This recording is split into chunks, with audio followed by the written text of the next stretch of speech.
আমাদের দিক থেকে উৎসবের আসল উৎসব হচ্ছে বিকজ আমরা জাহিদ ভাইকে পেয়েছি।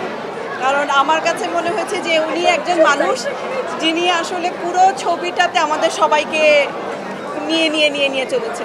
তো জাহিদ ভাইয়ের সাথেই আমরা আসলে একসাথেই ছিলাম। আর আমি স্পেশালি থ্যাংক ইউ দিতে চাই যারা আসলে এই দুজন গুণী ভূত, চঞ্চল ভূত এবং জয়া ভূতের সাথে আমাকেও একটা ভূত হিসেবে। আচ্ছা, আমি মাঝখানে একটা কথা মনে পড়েছে, আমার ওর কথা বলে আবার একটু আসলাম। আমি যতগুলো আর্টিস্ট আছে, আমি ব্যক্তি সামান্য একজন জাহিদ হাসান হিসেবে এইসব গুণী ন্যাশনাল অ্যাওয়ার্ড উইনার সব অভিনেতাদের কাছে আমি কৃতজ্ঞ। কারণ সাধারণত আমরা কি দেখি যে একটা ছবিতে একটা কাজে যে সেন্ট্রাল ক্যারেক্টার থাকে তাছাড়া অন্যান্য সবাই ঠিক মতো করতে চায় না, কিন্তু এনারা এক একজন সব 100 পাওয়া মানুষ। তারা যে সব আমার কথায় আমার সাথে কাজ করেছে, সেই জন্য আমি তাদের প্রতি অনেক কৃতজ্ঞ, সব সময় কৃতজ্ঞ। পারলে জীবনে শোধ করে দেবো, অসুবিধা নাই। না, আপনি এত কিছু করেন, আপনি শুধু বলেন যে আমরা আপনার যারা সহশিল্পী ছিলাম সবাইকে আপনি একটা করে ফ্ল্যাট দিয়ে দেন।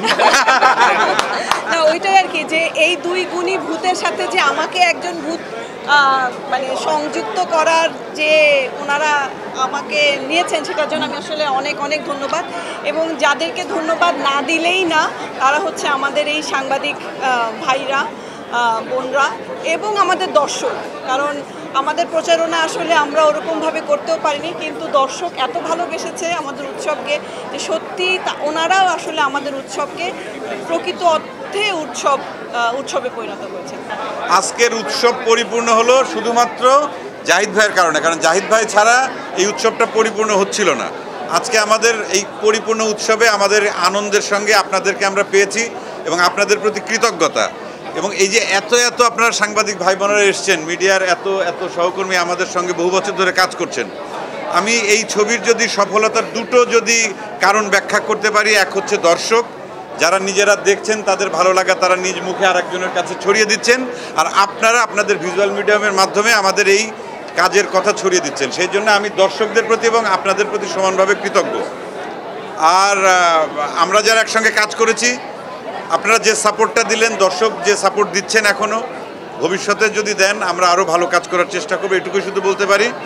আর আমাদের নতুন প্রজন্মের দুজন অভিনেতা অভিনেত্রী সৌম্য এবং সাদিয়া, ওরা ওদের যে ডেডিকেশন দেখেছি শুধু অভিনয়ের ক্ষেত্রে না, আমরা নর্মালি করি কি যে অভিনয় করার পর শেষ ছবিটা রিলিজ হয়, যার মতো আমরা ঘরে বসে থাকি। তবে এই ছবিটার জন্যে আমাদের ডিরেক্টর, প্রডিউসার থেকে শুরু করে আমাদের সমস্ত আর্টিস্ট, আমরা কিন্তু এই ছবির প্রমোশনটা করার জন্যে ফুল টাইম আমরা যার মতো করে আমরা চেষ্টা করেছি। তার মধ্যে সবচাইতে বেশি সময় দিয়েছে এই ছবির জন্য সৌম্য আর সাদিয়া। এমন কোনো দিন নেই, এমন কোনো শো নেই আমার মনে হয় যে ওরা হল ভিজিট করেনি, দর্শকদের সঙ্গে ওদের মানে ইন্টারাকশান চালায়নি। তো এটার জন্য আমি আমাদের মনে হয় উৎসবের পক্ষ থেকে আমাদের মানে পরবর্তী প্রজন্মের দুজন প্রতিভাধর দুজন শিল্পী, অভিনেতা এবং অভিনেত্রী দুজনকে আমরা আসলে ভালোবাসা জানাই এবং ওদের জন্য অনেক দোয়া জানাই।